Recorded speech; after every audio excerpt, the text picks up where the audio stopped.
Assalamualaikum dan salam sejahtera. Anda bersama saya Afizal Zaman bertemankan rakan setugas dalam Awni Pagi yang akan bawakan kepada anda berita-berita terkini dalam dan juga luar negara. Dan sudah semestinya anda bersama dengan saluran Astro Awni berita yang paling dipercayai di negara ini.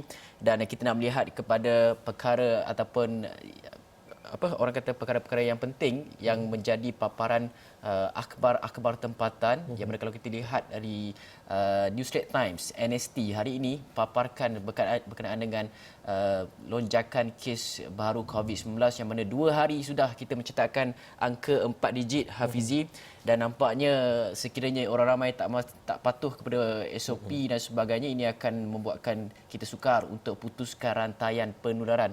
Dan seperti yang anda dapat saksikan, widespread, tersebar luas, itu menjadi orang kata highlight dalam akhbar Muka Harapan NST ini, yang mana kalau kita lihat perinciannya, sebenarnya pakar kesihatan mempersoalkan keberkesanan PKPB susulan lonjakan kes di Lembah Kelang kerana kewujudan banyak kes baru. Salah satu faktor disumbangkan adalah ujian saringan secara aktif dilakukan, tapi ia juga menggambarkan ketidakpatuhan SOP terutama sekali di tempat kerja.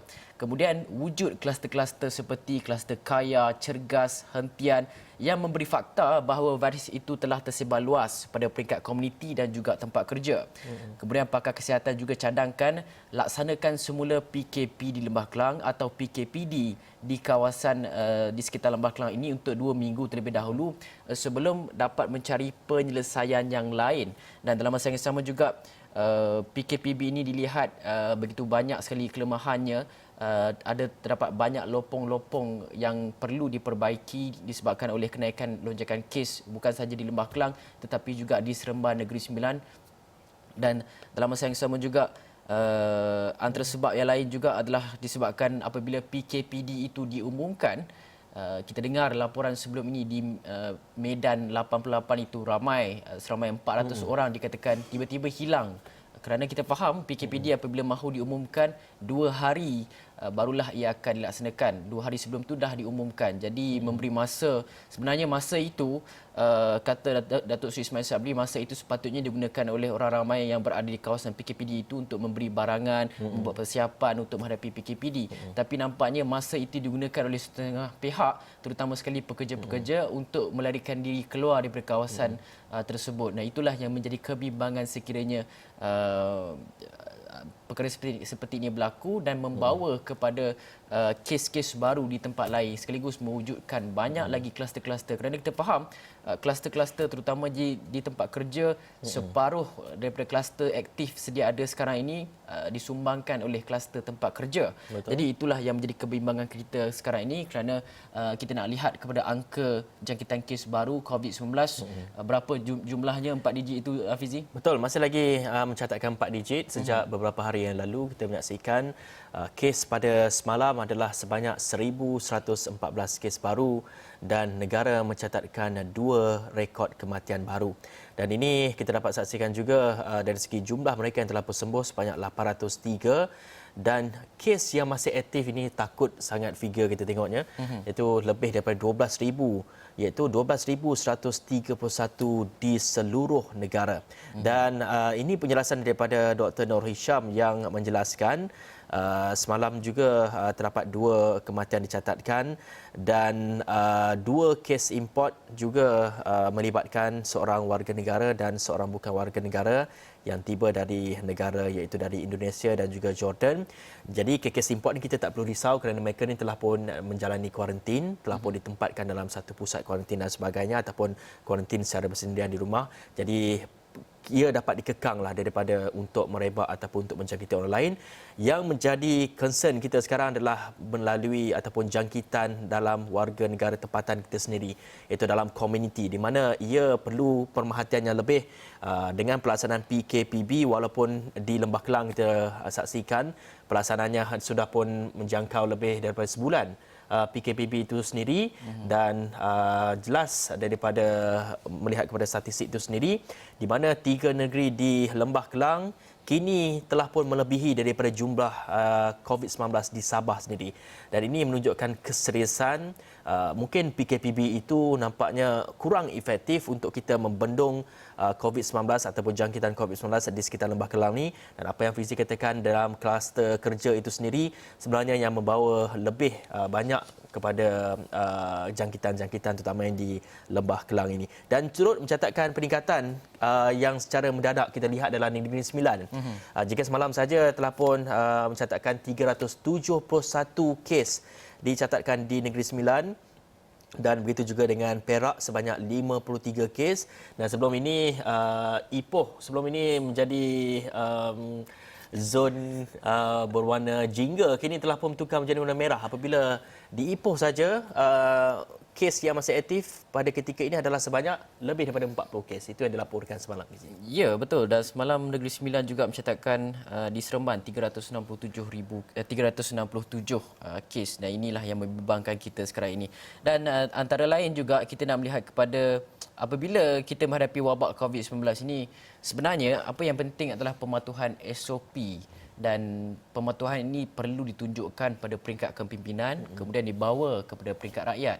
Dan dalam masa yang sama juga, ini bukan masa untuk kita menuding jari antara satu sama lain, kerana kita faham ini melibatkan kerjasama antara semua pihak. Ini masa hashtag kita jaga kita. Dan dalam masa yang sama juga kita nak membawa kepada anda berita berkenaan dengan sebelum ini yang menjadi tular di media sosial, menjadi perbincangan ramai pihak apabila kredibiliti Tan Sri Dr. Hisham, Ketua Pengarah Kesihatan kita, dipersoalkan di Parlimen apabila perbahasan dilakukan. Yang mana kalau kita lihat Tan Sri Dr. Hisham semalam berkongsikan mengenai, ada yang kata ada dakwaan daripada pihak ataupun ahli parlimen tertentu yang beliau tidak turun padang berjumpa dengan petugas periksa hadapan dan sebagainya, sehingga kan dilabel sebagai takut mati dengan COVID-19 ini. Jadi semalam Tan Sri Dr. Hisham kongsikan semula muat naik lawatan beliau bersama timbalan Datuk Dr. Chong Chi Kiong ke negeri Sabah. Katanya beliau sendiri turun padang melihat kesiapsiagaan pasukannya di lapangan pada Ogos yang lepas. Katanya beliau melihat makmal kesihatan awam Kota Kinabalu telah dipertingkatkan, keupayaan makmal melaksanakan ujian RT-PCR kepada 2,500 ujian sehari. Beliau juga melihat proses tadbir urus warga makmal, petugas kesihatan di lapangan, mendengar sendiri segala isu dan juga cabaran masa kini.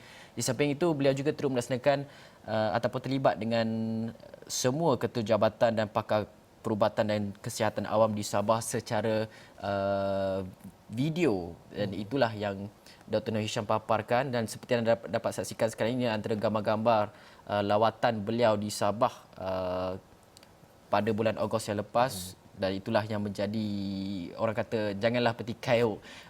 Individu ini dah banyak berkorban sejak daripada bulan Februari lagi apabila pandemik COVID-19 ini menjengah Malaysia. Dan sejak daripada itu tiap-tiap hari sidang media kita saksikan daripada beliau. Kemudian beliau sendiri mengakui bahawa mengalami tekanan apabila tidak cukup masa untuk tidur dan terpaksa bekerja lebih masa. Dan sebenarnya perkara-perkara itu bukan sahaja dirasai oleh Dr. Nur Hisham, tapi juga seluruh jururawat, seluruh doktor-doktor, petugas periksa hadapan, polis, tentera dan sebagainya.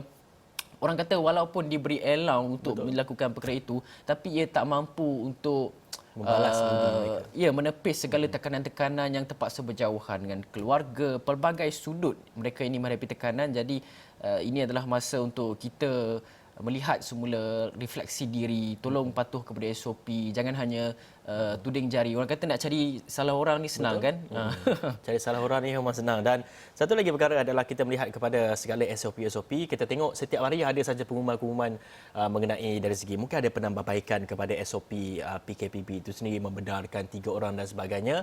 Perlu juga diperhatikan adalah bagi penguatkuasa di peringkat bawahan sebagai contoh yang berada di lapangan, dan mereka juga perlu mendapat info ini kerana kita tidak mahu kes sebelum ini ada mengatakan pihak berkuasa memberikan saman dan sebagainya apabila dua orang, seorang duduk depan, seorang di belakang dan sebagainya. Dan kita tak mahu perkara itu berlaku lagi. Jadi perlu juga kefahaman di peringkat bawahan, penguatkuasa di peringkat bawahan untuk mengetahui segala SOP ini supaya mereka tidak mengeluarkan saman untuk perkara-perkara yang mungkin telah pun dimaklumkan lebih awal mengenai SOP baru dan sebagainya. Itu yang perlu kita perhatikan. Dan semalam banyak juga kes pencemaran air, Fizi, ya? Ya, dua negeri. Dua negeri, iaitu di Rawang dan juga di Kedah. Dan di Rawang mungkin Fizi ada perinciannya. Okey, pencemaran di Rawang ini melibatkan satu kesan ataupun pencemaran bau yang dikesan oleh pihak luas, Lembaga Urus Air Selangor, luas dan juga Air Selangor. Pencemaran bau di udara berhampiran kawasan perumahan Sarjana Rawang pada tengah malam tadi. Sampel bau air di Sungai Kundang dah dibuat dan mendapati pencemaran bau dikesan pada sekitar kadar 4 ton. Dan sesetawan mendapati kawasan takungan bersebelahan longkang berhampiran rawatan kumbahan LRK IWK Taman Volex Rawang telah melimpah disyaki bocor kemungkinan disebabkan hujan lebat di sekitar kawasan berhampiran. Luas dan Air Selangor dah ambil tindakan dengan aktifkan 14 beg Activate Carbon AC di aliran keluar dan dalam takungan kawasan disyaki kawasan longkang berhampiran LRKWK.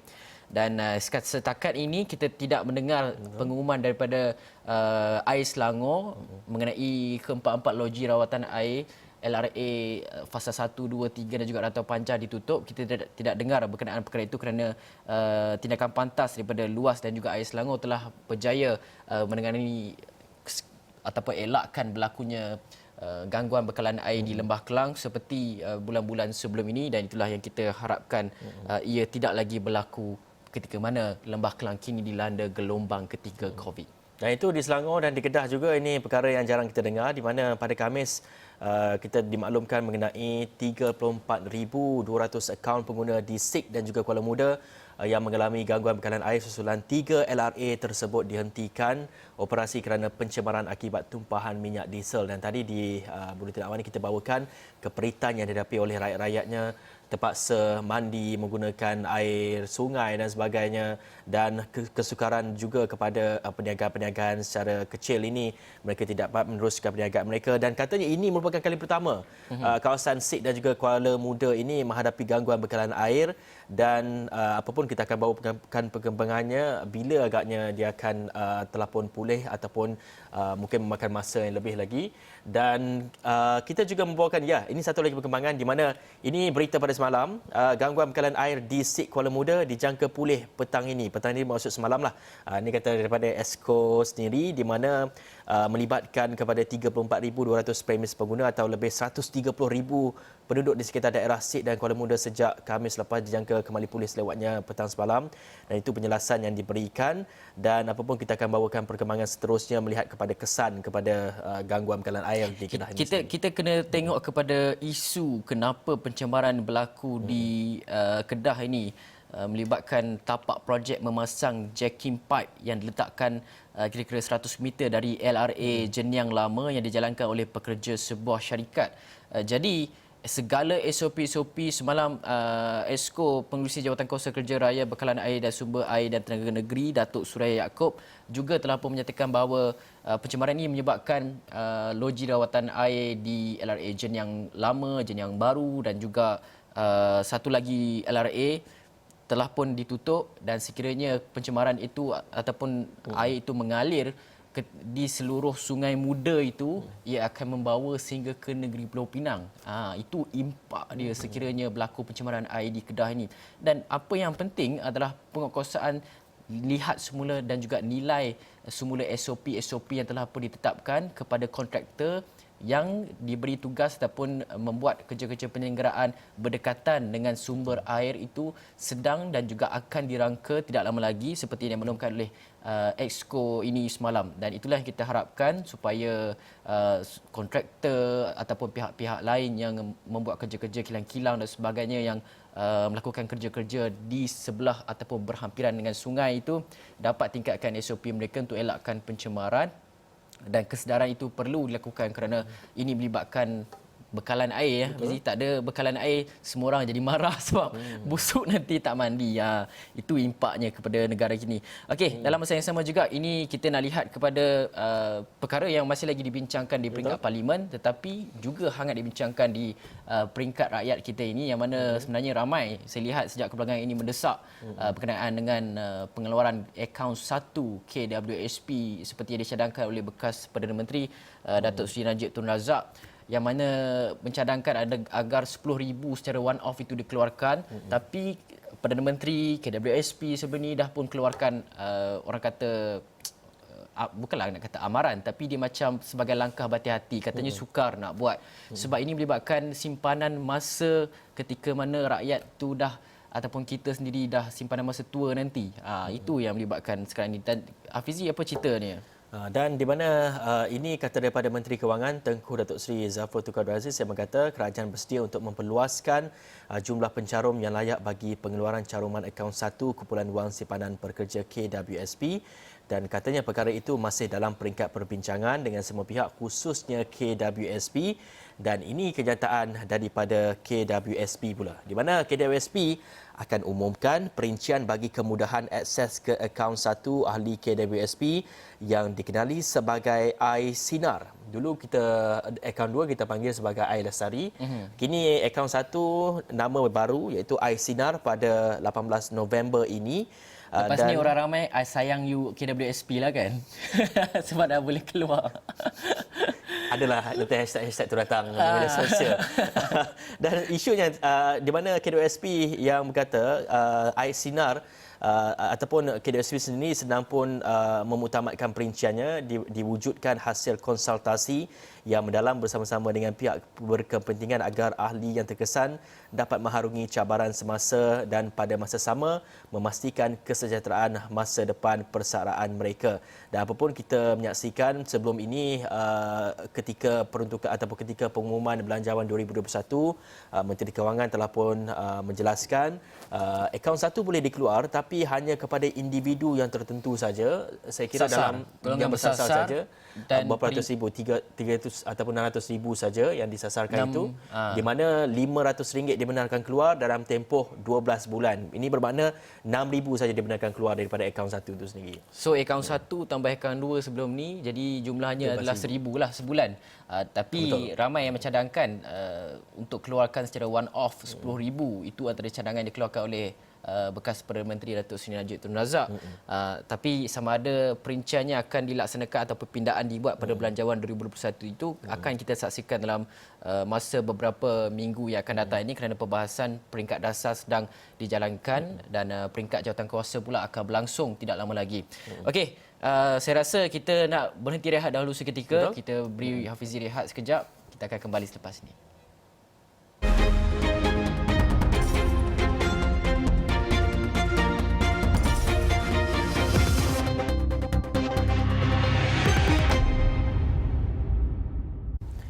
Baik, kembali bersama saya Hafiz Rosli dan juga Hafiz Azman. Hafiz Azman pun dah berehat sebentar tadi, puas berehat minum teh dan sebagainya.